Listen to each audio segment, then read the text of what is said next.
నమస్తే.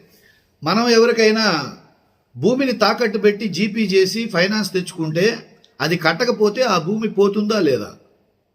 ఇక విషయానికి వస్తే దగ్గరకు వచ్చి మాట ఇచ్చి నమ్మించి ఆదుకుంటామని చెప్పి సెయిల్లో పెట్టకుండా, గ్రాంట్ ఇవ్వకుండా, బడ్జెట్లో పెట్టకుండా, క్యాపిటల్ మైన్స్ కేటాయించకుండా ఈక్విటీ షేర్ రూపంలో అప్పిచ్చి అదేదో పెద్ద పుణ్యకార్యం చేసినట్టు, దైవకార్యం చేసినట్టు, ఆదుకున్నట్టు విపరీతమైన ప్రచారం చేస్తూ స్టేట్మెంట్లు ఇస్తూ వాళ్ళకి సపోర్ట్ చేస్తున్న సామాజిక మాధ్యమాలకి సిగ్గుందా?